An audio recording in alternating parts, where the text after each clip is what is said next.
오늘 은혜 받으실 하나님의 말씀은 요한복음 14장 1절에서 3절, 17장 21절 말씀입니다.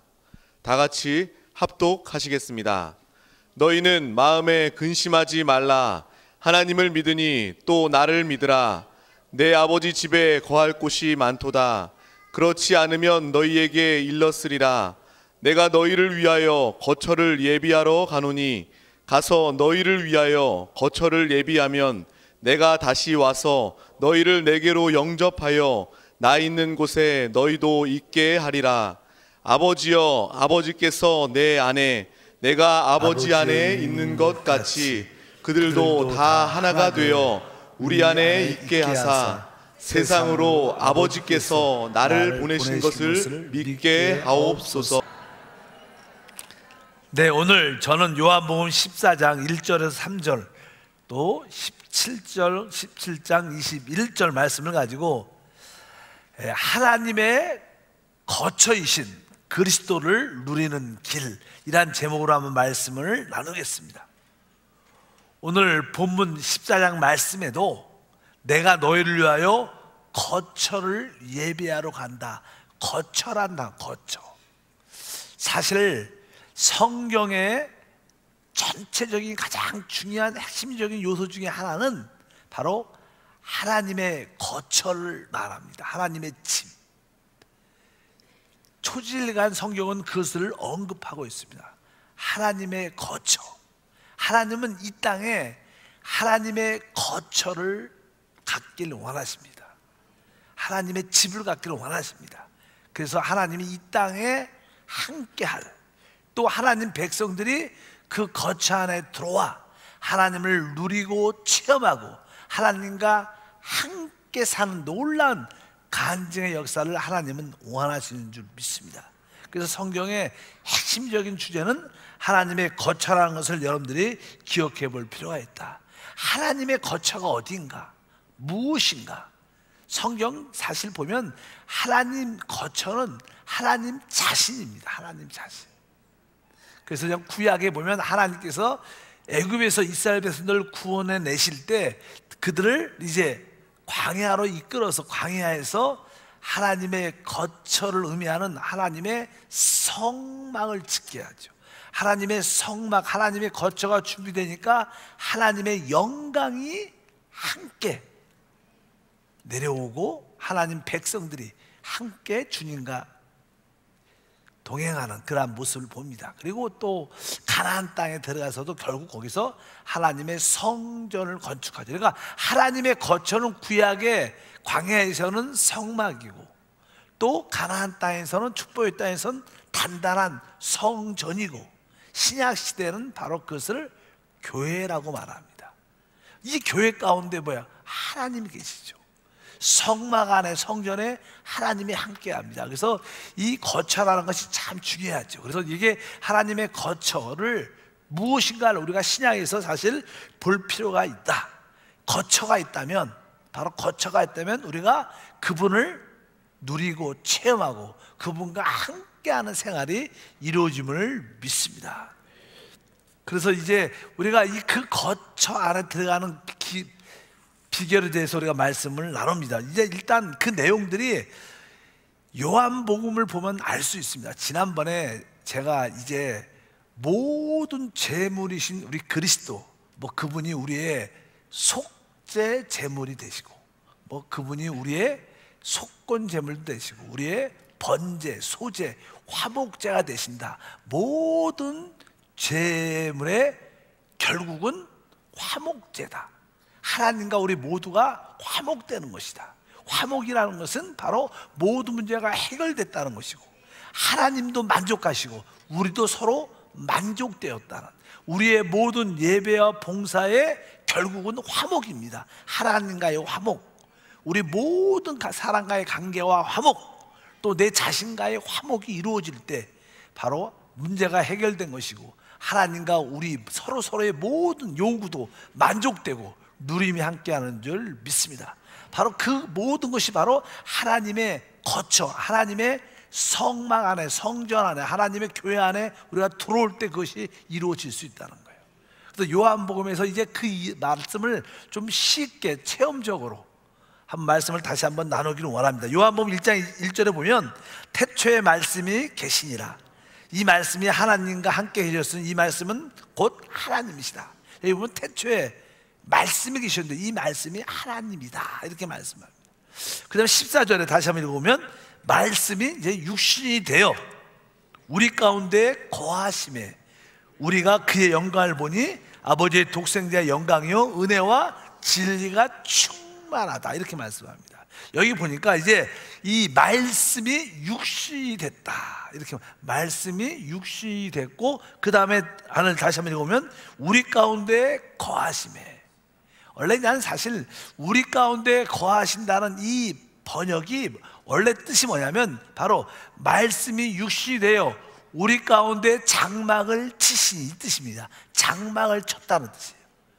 그것은 한국말로는 우리 가운데 거하셨다 이런 뜻을 표현하지만 거한다는 것이 뭐예요? 뭐 장막이 있어야 돼, 집이 있어야 되지 않습니까? 거처가 있어야지 거기에 거할 수 있지 않습니까? 그냥 거한다 그런 뜻이 아니죠. 그러니까 사실 말씀이 육신이 되셔서 바로 하나님이 이 땅에 뭐예요? 하나님의 장막을 치셨다는 거예요. 이 의미는 정확하게 바로 말씀이신 주님께서 육신으로 오셔서 그 육신이 바로 하나님의 뭐가 됐다는 거예요?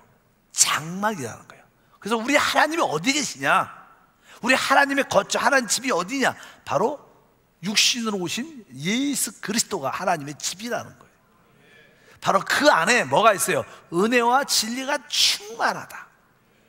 그러니까 우리가 하나님의 집 안에 들어가면 참된 은혜와 진리와 안식과 풍성함과 누림이 있다는 거예요. 우리 신앙생활은 하나님의 거처, 하나님의 집, 하나님의 성전, 교회 안에 깊이 들어올 때 참된 안식과 축복이 있다는 거예요. 그럼 어떻게 우리가 하나님의 거처, 하나님의 그 성막, 성전 안에 하나님의 교회 안으로 들어올 수 있는가? 우리 구약에 그 그림이 쫙 기록되어 있죠. 구약에 보면 하나님의 그 성막 안에 이제 지성소가 있습니다. 성소와 지성소가 있고, 근데 마당에는 바로 제단이 있었어요. 일단 우리가 그 하나님의 성소와 지성소에 들어가려면 이 제단을 통과를 해야 돼요. 제단을 필히 통과해야지만 우리가 하나님의 거처, 하나님 계신 그 안에 들어가서 하나님과의 누림을 가질 수 있다는 거예요. 그러려면 우리가 그 하나님의 거처, 하나님의 성전, 하나님의 집에 들어가려면 우리는 필요한 게 뭐예요? 제물이 필요하다는 거예요. 제물. 그래서 우리가 예수님을 우리의 제물로 드릴 때 그 하나님의 집 안에 들어갈 수 있다는 거예요. 그래서 우리가 그냥 거기에 하나님의 누림, 하나님을 만나기 위해서는 우리가 적어도 5가지 제물을 드려야 된다 이런 이야기를 한 거예요. 그래서 5가지 제물 여러분들이 좀 한 번쯤은 기억해 봐야 돼요. 첫 번째는 우리가 속죄 제물, 두 번째는 예수님을 속건 제물, 세 번째는 번 제물, 예수님을 또 소제물, 또 마지막으로 그 결과 뭐예요? 화목 제물로 그분을 체험을 할 때 여러분들은 어디? 하나님의 집, 하나님의 거처, 하나님 안에 있게 된다는 거예요. 그러면서 하나님 안에 있는 그 풍성함과 누림을 최고조로 갖게 된다는 거예요. 하나님의 거처 안에, 오늘 성경도 우리 주님께서 그렇게 말씀하셨습니다. 예수님이 이렇게 말씀했죠. 너희는 마음에 근심하지 말라. 하나님을 믿으니 또 나를 믿으라. 내 아버지 집에 거할 곳이 많다. 그러면서 내가 너희를 위하여 거처를 예비하러 간다 이렇게 말씀해요. 그러니까 이것이 뭐 천당이다 이런 뜻이 아닙니다. 천당은 하늘의 집을 만들어 놓고 우리가 거기 갈 것이다 이런 뜻은 아닙니다. 그러면서 뒤에 보니까 아까 17장 21절에 아버지께서 내 안에, 내가 아버지의 안에 있는 것처럼, 뒤에 보니까 너희가 다 하나가 되어 너희가 내 안에 있는 것을 알 것이다. 그러니까 사실 하나님의 거처, 예수님이 예비하신 하나님의 거처는 사실 하나님 아닙니다. 우리가 하나님 안에 들어가야 진짜 거기에 참된 만족과 은혜가 있어요. 그곳이 뭐야? 하나님이 계신 곳이 하나님의 거처죠. 바로 하나님이 바로 예수 그리스도 안에 계시다는 거예요. 우리가 예수 그리스도 안에 깊이 들어가야 되는데, 예수 그리스도 안에 계신 그 지성소 안에 들어가려면 우리는 하나님 앞에 죄물 5가지 적어도 죄물을 가지고 들어가야 된다. 그래서 여러분들이 다시 한번 날마다 아침에 하나님께 기도할 때마다 하나님, 내가 우리 주 예수님을 나의 속죄 제물로 드리겠습니다, 이런 고백이 있어야 될 줄 믿습니다. 그래서 요한복음을 통해서 한번 우리가 말씀을 나누겠습니다. 요한복음의 첫 번째, 예수님이 침례 요한이 예수님에 대해서 이렇게 말씀했어요. 1장 29절에 이튿날 요한이 예수께서 자기에게 나오심을 보고 이르되 보라, 세상 죄를 지고 가는 하나님의 어린 양이다. 여기서 말하는 세상 죄라는 것은 전번부터 말씀드렸지만 죄라는 단어가 단수입니다. 그러면서 이제 이 의미가 무슨 뜻인가, 그러면서 성경에 요한복음 3장의 이야기가 쭉 나와요. 3장에 보게 되면 아주 나이가 지극히, 아주 나이가 많죠. 최고의 신사였고 최고의 도덕적이고, 그 다음에 유대인 사회에서 관원이었고 아주 존경받는, 또 종교로서 바리새인 중에 바리새인이었던 이 니고데모라는 사람이 밤에 예수님을 찾아옵니다. 왜? 워낙 지위가 높은 사람이기 때문에. 그 당시 예수님은 젊은 청년이죠. 그리고 남들한테 이미지, 종교인들을 별로 안 좋아했기 때문에 낮에 그 높은 분이 와서 예수님을 보면 다른 사람한테, 종교인들, 바리새인들한테 욕을 먹으니까 아주 아무도 모르게 조용히 와서 예수님께 말을 합니다. 랍비요, 당신이 하나님께서로부터 오지 않았다면 당신이 행하는 일을 어떤 누구도 할 수 없습니다. 그러면서 하나님에 대한, 당신이 하나님께 왔다, 이렇게 말씀을 합니다. 그러니까 예수님이 그 사람에게 말을 하죠. 우리 그 말씀의 첫 마디가 요한복음 3장 3절에 이렇게 말합니다. 예수께서 대답해 이르시되 진실로 진실로 내게 이르노니 사람이 거듭나지 아니하면 하나님 나라를 볼 수 없다, 이렇게 말씀해요. 네가 지금 하나님에 대해서 말하는데, 하나님 나라를 말하는데, 하나님 나라는 거듭나지 아니하면 절대로 알 수 없다는 거예요. 진짜로 세상 사람들이 많이 하나님을 알고 싶어해요. 혹시 여러분도 하나님을 알고 싶어요? 진짜 하나님을 알고 싶으면 어떻게 해야 된다는 거예요? 거듭나야 돼요. 그건 뭐예요? 다시 태어난다는 거죠. 우리의 인간적인 생명으로, 우리의 지적인 능력으로 절대로 하나님을 알 수 없다는 거예요. 이 뜻입니다. 그 똑똑한 사람이죠. 유대인의 관원이었고 바리새인 중에 바리새인이었고 아주 이 사람은 도덕적이고 존경받는 아주 멋진 사람입니다. 인간적으로 볼 때는 최고의 문제가 없는 사람이에요. 아주 인텔리였고 그런 사람인데 예수님에 대해서 관심이 있어서 왔는데 거듭나지 않으면 하늘나라를 볼 수 없다. 그러니까 이해를 못하는 거예요. 그래서 이해를 잘 못합니다, 이렇게 말을 하니까 내 거듭나는 말을 이해 못하는구나. 그래서 다시 한번 이야기를 또 해줘요. 5절을 보니까 이렇게 말씀합니다. 예수께서 대답하시되 진실로 진실로 내게 이르노니 사람이 물과 성령으로 나지 않으면 하나님 나라에 들어갈 수 없다. 바로 물과 성령을 통해서 나야 된다. 그래야지 다시 태어나야 된다. 이렇게 하면서 그러면 하늘나라에 들어갈 수 없다, 이렇게 설명을 쭉 합니다. 그래도 사실 이해를 못합니다. 그러니까 유대인의 관원, 가르치는 랍비 가르치는 그런 입장인 사람이니까 네가 그렇게 나름대로 성경을 가르친다고 말하면서도 네가 그렇게 잘 모르냐, 그러면서 우리 주님이 그에게 다시 한번 이렇게 말을 해요. 12장 15절을 한번 읽어볼까요? 12절부터 15절. 내가 땅의 일을 말하여도 너희가 믿지 아니하거든 하물며 하늘의 일을 말하면 어떻게 믿겠느냐. 하늘에서 내려온 자 곧 인자 외에는 하늘에 올라간 자가 없느니라. 모세가 광야에서 뱀을 든 것 같이 인자도 들려야 하리니 이는 그를 믿는 자마다 영생을 얻게 하려 하심이라. 여기서 이제 벼랑간에 우리 주님께서 모세가 광야에서 뱀을 든 것 같이 인자도 들려야 한다, 이런 말을 하셔요. 이 말은 좀 이렇게 아주 간단하게 써놨지만 우리 주님께서 니고데모에게 말하는 거예요. 니고데모야, 너는 진짜 네가 작은 뱀이라는 거예요. 여러분, 사람은 다 죄를 졌습니다. 쉽게 말하면 사단한테 어떻게 물렸죠. 독뱀한테 물렸어요. 뱀이 아담을 물렸기 때문에 그렇게 온몸에 뭐가요? 독이 퍼져서 결국 그 독이 퍼지면 사람은 시간이 지나면 죽죠. 그러니까 모든 사람은 다 독을 가지고 있어요. 독이 뭐예요? 죄라는 거예요. 죄라는 독을 다 가지고 있어요.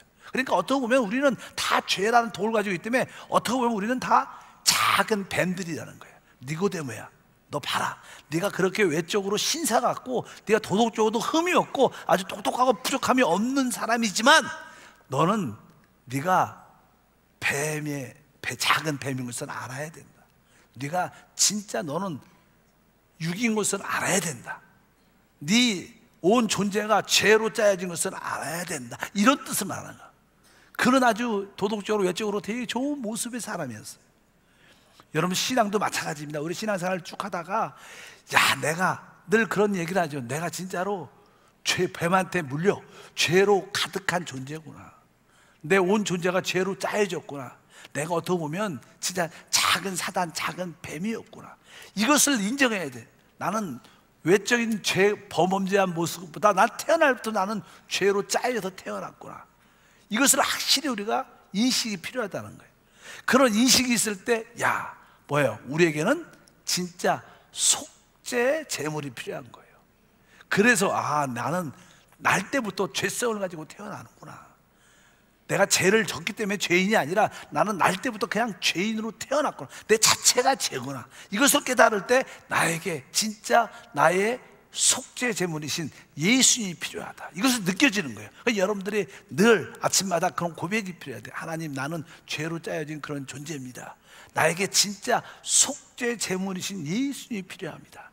나의 속죄 제물은 예수님밖에 없습니다. 이럴 때 여러분들은 진정으로 바로 예수님을 속죄제물로 받아들이면서 여러분들이 하나님의 그 거처, 하나님의 집안에 하나님의 누리만으로 들어갈 수 있는 길들이 열리는 거예요. 그것을 우리가 속죄제물이라고 말합니다. 그러니까 그 니고데모한테 말한 것처럼 바로 우리 모두는 다 뭐예요? 우리는 다 작은 뱀들이고 죄로 짜여졌고, 그래서 오늘 주님께서 말씀하죠. 모세가 광야에서 뱀을 든 것 같이 인자도 들려야 될 것이다. 다시 바로 우리가 십자가에서 못 박힌 예수 그리스도를 바라볼 때 우리는 다시 생명을 얻게 된다는 거예요. 우리는 다 예수를 믿고 거듭나서 새 생명을 얻어야지만이 이 원죄에서, 이 죄성에서 벗어날 수 있다는 거예요. 절대로 이 원죄, 죄성에서 벗어나지 못합니다. 그것은 뭐예요? 다시 성령으로 거듭나 영생을 얻을 때만이 그것을 갖게 되는 줄 믿습니다. 바로 그것을 할 수 있는 분이 바로 우리의 속죄 제물이신 예수님이시다.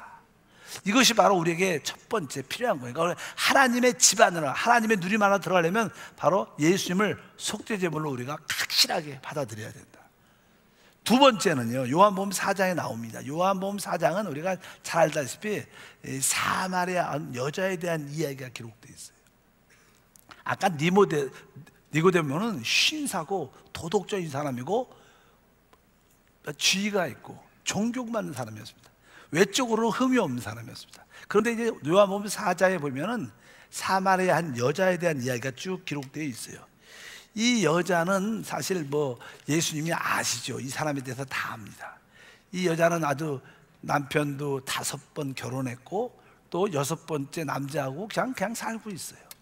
그런 가운데 늘 내적으로 목마름을 늘 갖고 있었어요. 그래서 우리 주님께서 말씀을 쭉 하면서 내가 주는 물을 마시는 자는 다시는 목마르지 않는다, 이런 말을 하니까 이 여자가 아주 놀라운 말을 듣고, 그럼 그런 물이 있으면 나 주십시오. 내가 지금 말로 이 더운 날씨에 가서 정오에 더울 때 사람을 피해서 물 들어왔는데 그럼 다시는 목마르지 않는 물이 있다면 내가 그것을 얻기를 원합니다. 그러니까 우리 주님이 아주 지혜롭게 그 여자한테, 그러면 내가 그것을 너한테 주겠다. 대신 너도 나한테 한 가지를 줘야 된다. 그러면서 네 남편을 데리고 와라, 이렇게 말합니다.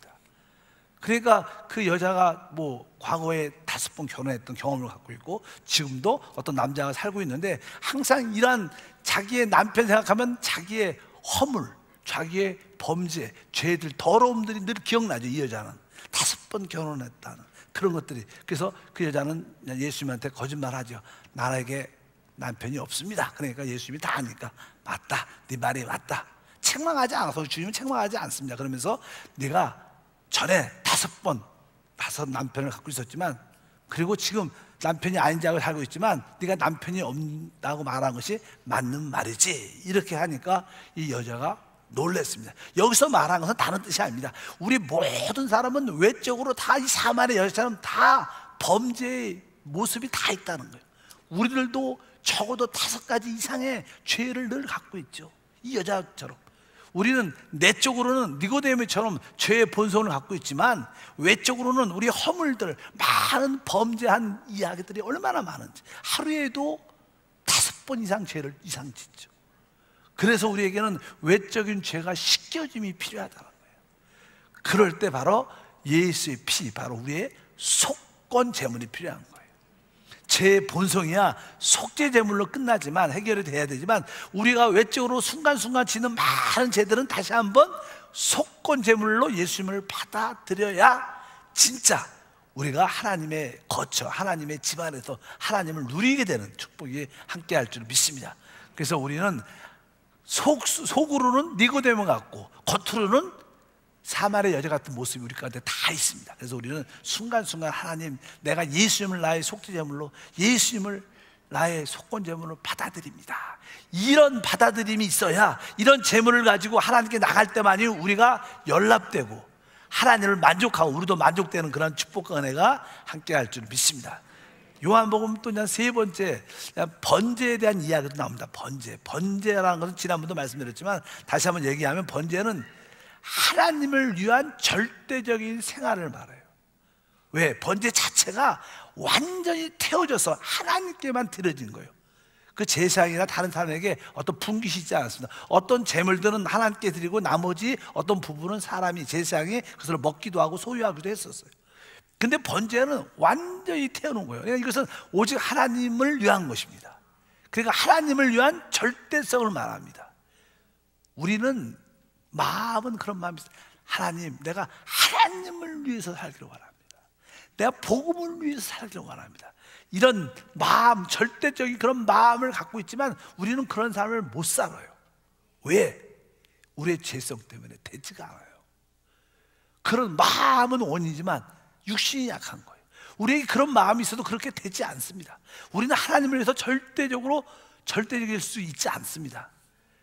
그런데 절대적이지 못하는 우리 모습에 절대적인 분이 계시다는 거예요. 그분이 바로 예수님이라는 거예요. 그래서 예수님을 나의 번제로 붙잡아서 우리가 하나님께 나가야 될 줄 믿습니다. 그 얘기는 보통 한 요한복음 7장에 기록되어 있는데, 예수님은 어떤 초막절 명절이 딱 됐는데 예수의 그 형제들이 자꾸만 이 갈릴리에서만 드러내지 말고 유대에 올라가서 그 놀라운 능력과 기적을 행하세요. 그러면 남들이 다 믿지 않을 거, 다 믿고 당신을 따를 겁니다. 이렇게 조금 불신적인 그런 태도로 그 예수님의 형제들이 이렇게 말을 했어요. 근데 그 당시만 해도 예수님의 사역이 한 번쯤 크게 나타났기 때문에 유대인들이 유대에 올라오면 예수님을 잡아서 죽이려는 그런 모습이 많았습니다. 그래서 예수님이 그 초막절 절기에 올라가지 않고 같이 올라가지 않고 따로 은밀하게 올라가셨어요. 그러면서 나는 내 때가 있다. 너희 말대로 하지 않는다. 나는 내 때가 되면 알아서 한다. 그러면서 주님은 은밀하게 그 예루살렘에 올라가서 때가 딱 되니까 예수님이 거기서 하나님의 말씀을 다시 한번 전합니다. 그러니까 예수님이 죽음을 무릅쓰고 오직 하나님을 위해서 전해요. 근데 그 주님이 그때 하시는 말씀이 어떤 표현을 하냐면 이렇게 표현을 합니다. 요한복음 7장 16절과 18절에 보면 많은 사람들에게 이렇게 말합니다. 예수께서 대답하여 이르시되 내 교훈은 내 것이 아니요 나를 보내신 이의 것이니라. 사람이 하나님의 뜻을 행하려 하면 이 교훈이 하나님께로부터 왔는지 내가 스스로 말함인지를 알리라. 스스로 말하는 자는 자기의 영광을 구하되 보내신 이의 영광을 구하는 자는 참되니 그 속에 불의가 없느니라. 이 말이 좀 어렵지만 우리 주님은 오직 이 땅에서 모든 사역을 하실 때, 말씀하실 때 자기를 나타내지 않았다는 거예요. 나는 내 생각을 말하지 않고 아버지의 말을 하는 거예요. 아버지의 뜻을 행하고 말하는 거예요. 그러니까 우리 주님이 이 땅에서 모든 삶이 오직 누굴 위한 거예요? 하나님을 위한 거예요. 어떤 반대와 핍박과 예수님의 형제들이 이렇게 했으면 당신이 더 인정받을 수 있지 않나, 이런 생각도 많이 했지만 예수님은 그런 데 관심이 없었어요. 남들이 예수님을 높이고 인정받는 그런 데 전혀 관심이 없어요. 나는 오직 하나님의 뜻을 위해서, 하나님을 위해서 말한다는 거예요. 그건 뭐예요? 오직 하나님이 이러한 절대적인 모습이 있었다. 그분만이 절대적인 분이세요. 그분만이 번제십니다. 우리는 그런 번제의 자격이 없지만 예수님을 우리의 번제로 붙잡는 거예요. 그리고 우리가 하나님께 나갈 때, 하나님, 나는 하나님 예배에 대해서 모든 봉사와 예배가 절대적이지 못하지만 나의 하나님의 만족이 되시는 번제이신 예수님을 붙잡고 같이 나갑니다. 그럴 때 하나님이 우리를 받아주신다는 거예요. 바로 그래서 예수님을 우리는 순간순간 우리의 번제물로 받아들인다. 바로 이러한, 그럴 때 그 심으로 말미암아 우리도 하나님을 위한 절대적인 그러한 삶을 은혜로 살 수 있는 그런 축복과 은혜가 함께할 줄 믿습니다. 그리고 이제는 세 번째, 요한복음에 나오는 소제. 이 소제는요, 지난번도 말씀하지만 이렇게 밀가루를 아주 곱게 갈아, 그래서 하나님께 드리는 거예요. 그러니까 사람이, 이 소제라는 것은, 밀가루라는 것은 사람의 인성을 말해요. 인성. 우리가 알다시피요, 사람은요 인성이 좋아야 돼요. 뭐 제가 종종 그런 얘기를 많이 해요, 교육자한테. 그냥 목회자도요, 사역을 쭉 하다 보면 처음에는 영적인 능력이 되게 중요해요. 영적인 파워, 능력, 은사, 그리고 또 설교도 잘하는 탤런트, 이런 것도 되게 중요한데, 그러나 마지막은 그분의 인성이 돼야 돼. 인성이 안 되면 끝까지 사역을 끝까지 못해요. 그리고 결국 모든 것을 잃어버리게 되는 영향이 많습니다. 인성이 부족하면 처음에는 영적인 능력이 아주 중요한 것처럼 보이지만 결국 인성의 준비가 안 되면 나중에는 실패하는 사람을 많이 봐요. 그래서 우리 종종 주위에도요, 아주 능력도 있고 병도 잘 고치는 목사님, 사역자도 있는데 가까이 가서 보면 시험 든 사람 많아요. 왜? 말도 거칠게 하고, 목사님 저렇게 말을 하셔? 그리고 좀 인격적으로도 조금 문제가 있고, 갑질도 하고, 여러 가지 많아. 그래갖고 상처받은 사람이 실제로 많아요. 그러니까 우리는 영성도 중요하지만 뭐가 중요해요?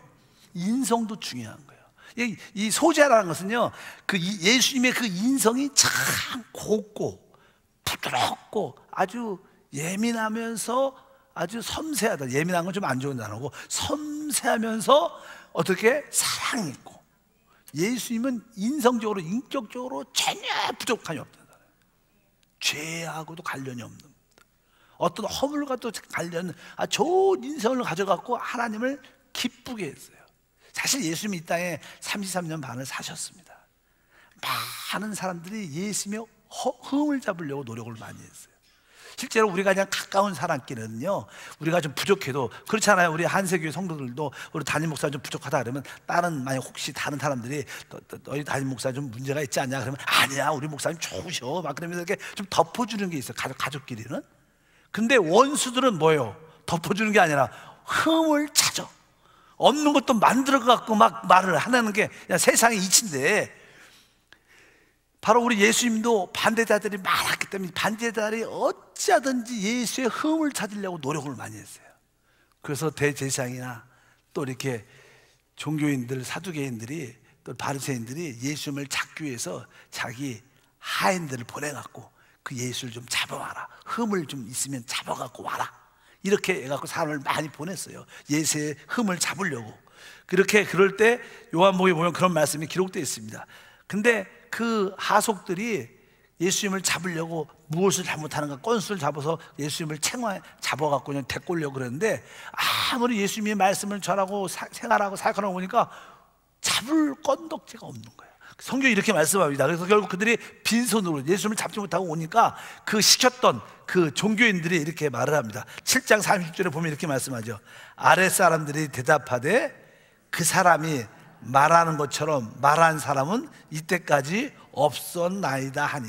그러니까 그분이 말씀을 전할 때 세상 사람과 다르게 인품적으로나 지적으로나 또 행동적으로나 모든 거에 흠이 없다는 거예요. 저런 분 처음 봤다는 거예요. 저분은 흠을 찾으려 참을 수 없다. 인성적으로 완전히 곱고 아름답고 섬세한 사랑으로 덮여진 분이신 줄 믿습니다.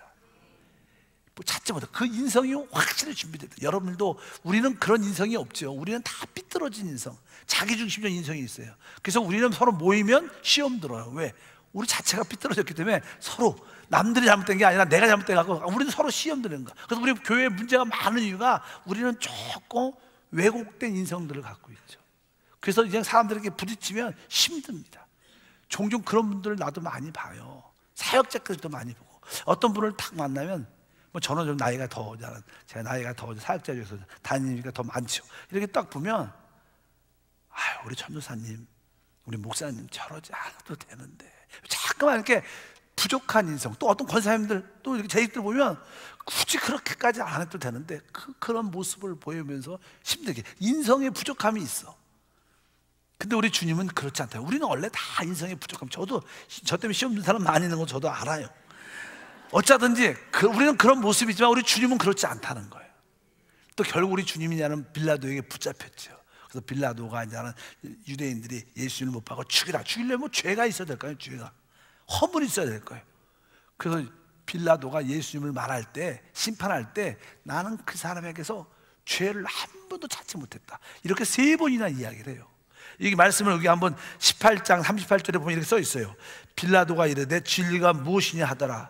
이 말을 하고 다시 유대인들에게 나가서 이르되 나는 그에게서 아무 죄도 찾지 못하였다. 이렇게 빌라도가 첫 번째 말.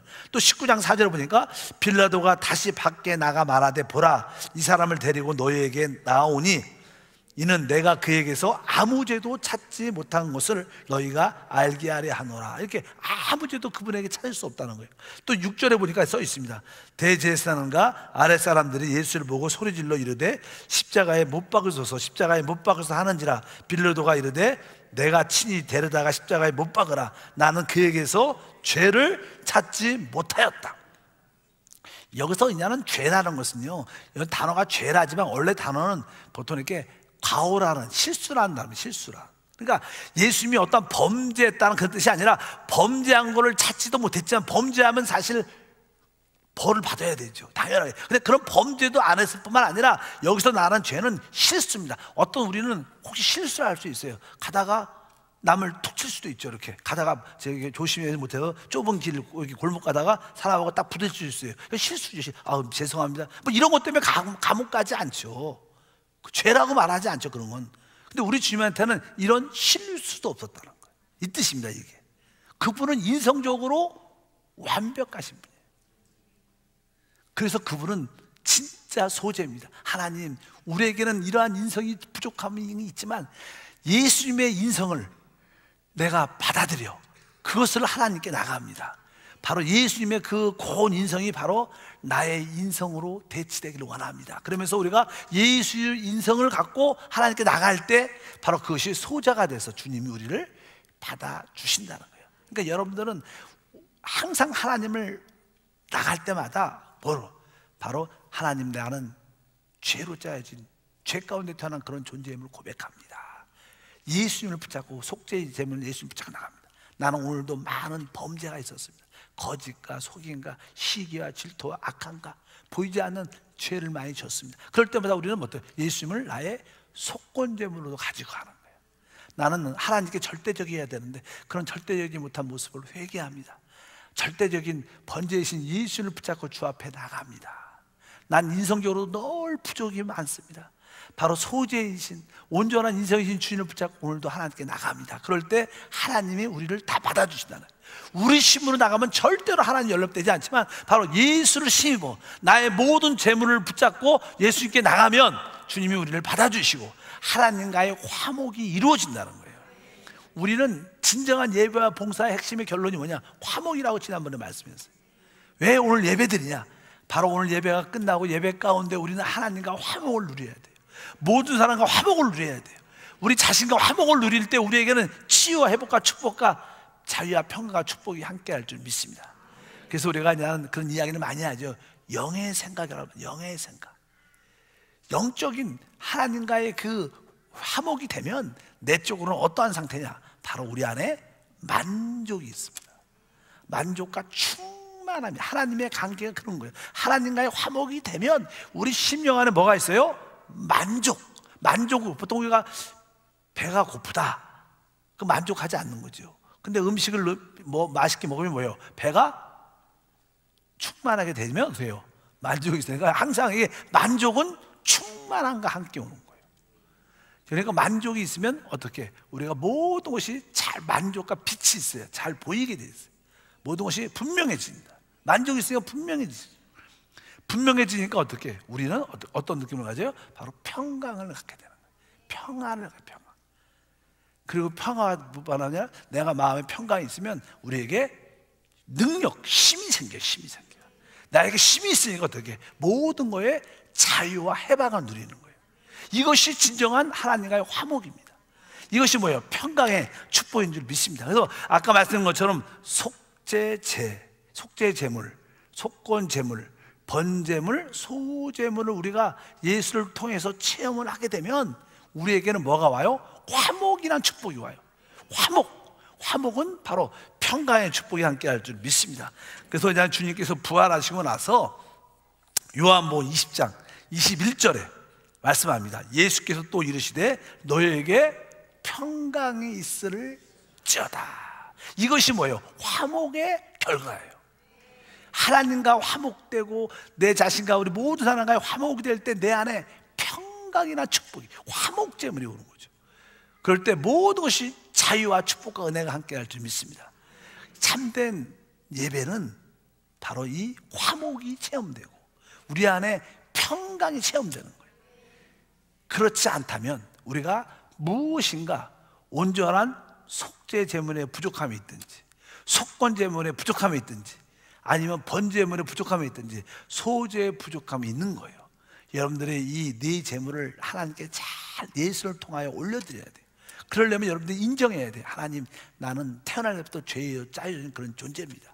오늘도 많은 허물과 범죄가 있었습니다. 나는 하나님 앞에 절대적이지 못했습니다. 나는 또 인성의 잘못된 모습으로 많은 사람들에게 상처와 어려움을 줬습니다. 이런 것을 확실히 오직 주님밖에 없습니다. 주님만이 나의 제물로 하나님께 드릴 수 있습니다. 이렇게 여러분들이 하나님께 나가게 되면 하나님도 기뻐하시고 바로 그 하나님의 기쁨이 또 나에게도 기쁨이 되고 하나님이 만족하시고 나에게도 만족이 되고 하나님의 모든 필요가 채워졌으니까 우리의 모든 필요도 채워진 줄 믿습니다. 그럴 때 아까 말한 것처럼 우리 안에 어떠한 만족이라는 느낌이 다가오고 우리 안에 밝아지고 분명해지는 축복도 있고 바로 우리 안에 심령 깊은 곳에 자유와 해방과 평강과 위로와 축복의 감정이 우리 안에 충만할 줄 믿습니다. 그래서 모든 예배의 답은 여기 있다. 바로 예수님을 합당한 제물로 예수님 하나님께 올려드릴 때 진정한 축복이 시작된다는 거예요. 왜? 여러분들이 그런 제물을 제단에서 잘 드리면 여러분도 어딜 들어가요? 하나님의 지성소 성소 안에 들어가는 길이 열리는 거예요. 거기에 모두가 하나님이 있죠. 거기에 주님이 계시죠. 거기에는 뭐야? 은혜와 진리가 충만한. 왜? 예수님이 하나님의 집이에요. 우리가 예수 안에 들어가야 되는데 예수 안에 들어가려면 예수 자체를 또 우리 제물로 하나님께 드려야 들어갈 수 있는 거예요. 왜? 예수님은 하나님의 장막, 하나님의 집일 뿐만 아니라 그분 자체가 바로 우리가 드릴 제물인 줄 믿습니다. 바로 예수 그리스도가 제물이고 하나님의 장막이기 때문에 우리는 그분을 통해서 그분 안에 진리와 은혜와 진리가 충만하다. 우리가 그분 안에 있으니까 은혜와 진리가 충만한 축복이 함께 할 줄 믿습니다. 구약에서는 그것을 성막이라 그러고 또 가나안 땅에서는 성전이라 그러고 바로 신약에서는 그것을 뭐라 그래요? 교회라 그래요. 여러분들이 그 교회 안에 있기를 축복합니다. 결국 이 화목제물이 하나님께 다 온전히 착 드려지면 하나님과의 모든 관계가 회복되는 거예요. 결국 하나님은 하나님의 집을 완성합니다. 마지막으로 계시록 21장 1절과 7절은 무엇입니까? 우리가 합당한 제물로 하나님께 올려드렸을 때 우리는 바로 하나님의 집안에 거하는 축복을 갖게 돼요. 그것이 뭐예요? 새 예루살렘이죠. 성경은 마지막 때 이렇게 말씀합니다. 21장 1절부터 7절까지 읽어보니까 또 내가 새 하늘과 새 땅을 보니 처음 하늘과 처음 땅이 없어졌고 바다도 다시 있지 않더라. 또 내가 봄에 거룩한 성 새 예루살렘이 하나님께로부터 하늘에서 내려오니 그 준비한 것이 신부가 남편을 위하여 단장한 것 같더라. 여기 보니까 2절에 거룩한 성 새 예루살렘, 이게 뭡니까? 하나님의 집이죠. 하나님의 집이자 누구 집이에요? 우리의 집이에요. 여러분들이 합당한 제물을 하나님께 올려드리면 바로 하나님의 집이 우리의 집이 되는 거예요. 우리가 하나님 안에, 하나님이 우리 안에 있는 그 축복. 그 결과 어떻게 됐어요? 뒤에 보니 3절부터 읽어보니까 내가 들으니 보좌에서 큰 음성이 나서 이르되 보라 하나님의 어떻게 장막이, 이렇게 써 있어요. 따라할까요? 하나님의 장막. 계속 하나님의 집에 대한 이야기가 기록되는 거예요. 이렇게 하나님의 집이 지어지는 거예요. 하나님의 장막이 뭐예요? 사실 우리가 하나님 안에 있고 하나님이 우리 서로 집이 되는 거예요. 그게 하나님의 장막이에요. 하나님은 그 작업을 생명을 통해서 역사하시는 거예요. 그러니까 교회는 그렇게 무형적인 거죠. 보이는 건물이 아니까 무형적으로 하나님이 우리 집 가운데 실제로 계셔요. 왜? 여러분 안에 예수님이 계시고 내 안에도 예수님이 계시고 서로 다 어떻게 서로 연결됐으니까 아까 말한 것처럼 예수님이 아버지가 내 안에 내가 아버지에 있는 것처럼 저희가 우리 안에 있는 것을 알게 하소서. 여러분들이 영적으로 눈이 띄어지면 야, 우리가 지금 하나님 안에 있구나. 다 같이 하나님은 우리 안에 있구나. 오늘 말씀에 그 말씀입니다. 그 뒤에 보니까 하나님의 3절부터 다시 보니 중간부터 보니까 하나님의 장막이 사람들과 함께 있으며 하나님이 그들과 함께 계시니 그들은 하나님 백성이 되고 하나님 친히 그들과 함께 계셔서 뭐라고 써있어요? 이제는 모든 눈물을 그늘에서 닦아주시니 다시는 사망이 없고 애통하는 것이나 곡하는 것이나 아픈 것이 다시 있지 아니하리니 처음 것들이 다 지나갔음이로라. 거기에 뭐가 진짜 만족과 충만과 은혜와 진리를 누리는 축복이 있다는 거예요. 우리가 하나님의 집 안에 들어가야 돼요. 하나님의 집이 그리스도 아닙니다. 그리스도 안에 들어가려면 그리스도를 아까 번제물로 우리가 속죄제물로 속번제물로 소제로 그분한테 드릴 때 우리는 진정한 화목의 축복을 갖게 될 것이다. 그러니까 여러분들이 이 구약적인 이야기지만 실제로 적용을 해봐야 돼요. 적용을. 아, 내 신앙생활에 무엇인가? 예수님을 나의 속죄제물로 올려드리는 거구나. 예수님을 나의 속건제물로, 예수님을 나의 번제물로, 예수님을 나의 소제로, 이런 뜻을 여러분들이 영적으로 이해를 해야 진짜 여러분들이 하나님께 예배하는 거예요. 진짜 하나님을 봉사하는 거예요. 그냥 열심히 하면 돼. 그렇지 않은 거예요. 그냥 열심히 하면 되는 게 아니라 하나님 법대로 해야 되는 게 맞는 거예요. 그래서 예수님이 바로 하나님의 집일 뿐 아니라 우리가 하나님께 드릴 제물인 줄 믿습니다. 그래서 예수님을 나의 늘 말하죠. 속죄제물로 확실히 깨달아야 돼. 속건제물로 확실히 깨달아요. 예수를 나의 번제물로 수제물로 확실히 깨달으면 그분이 화목제물에 대해서 모든 것이 서로 만족돼서 오늘 말씀에 계시록 우리는 다시는 눈물이 없고 어둠도 없고 모든 것에서 자유와 해방을 누리는 참된 축복과 은혜가 함께할 줄 믿습니다. 바로 이것이 진정한 예배와 봉사의 우리 자세일 걸 기억하세요. 오늘도 여러분들이 하나님께 예배하고 봉사하기 위해서 왔는데 그것이 뭐예요? 주님을 섬기는 것이죠. 그럴 때 바로 여러분들이 예수님을 하나님의 집으로 인식할 뿐만 아니라 예수님을 하나님께 드리는 제물로 깨달아야 돼요. 그럴 때마다 자유와 축복이 함께할 걸 믿습니다. 날마다 이런 제물을 제물 대신 예수님을 하나님께 올려드리는 우리의 믿음의 고백이 있길 바랍니다. 다 같이 한번 눈을 한번 감겠습니다. 뭐 어려운 단어는 아니죠. 다 아니까. 바로 나의 속건 제물이신 그리스도. 한번 따라합니다. 속건 제물이신 그리스도. 속죄 제물이신 그리스도. 번제물이신 그리스도. 소제물이신 그리스도. 이 네 가지 예수님을 네 가지 제물로 이렇게 하나님께 올려드리면 여러분은 진짜 하나님과 화목 제물을 드리게 돼요. 그럴 때 그 화목이 이루어질 때 우리에겐 참된 누림과 해방과 축복과 은혜가 함께하는 거예요. 아직까지 이 네 가지가 온전히 못 드려주니까 우리에게 조금 이렇게 언밸런스 기질이 있는 거예요. 신앙에 무엇인가 모자르고 뭐가 안 되는 것 같고. 그러나 이 네 가지 제물을 합당하게 예수님을 통해서 드리면 여러분들에게 자유, 해방, 누림, 은혜, 충만, 응답까지, 회복까지 함께하는 역사가 함께할 줄 믿습니다. 다시 한번 점검하셔요. 정확하게 예수님을 내가 속죄제물로 드렸는가? 내가 정확히 예수님을 나의 속건제물로 하나님께 드리고 있는가? 내가 예수님을 번제물로 확실하게 드리고 있는가? 내가 예수님을 소제물로 확실히 드리고 있는가? 그것이 온전히 믿음으로 체험적으로 드려질 때 여러분들은 모든 것이 하나님과 화목으로 평강으로 최고의 누림을 갖게 될 것입니다. 하나님 아버지 진심으로 감사합니다. 다시 한번 합당한 예배와 봉사가 어디서부터 시작된 것을 깨닫게 도와 주시옵소서. 깨닫게 도와 주시옵소서. 바로 이제 하나님은 하나님의 집이신 그리스도 안에 우리가 들어오기를 원하십니다. 우리가 그리스도 안에 하나님 집 안에 들어갈 수 있는 길은 바로 합당한 제물을 올려드릴 때 들어갈 수 있습니다.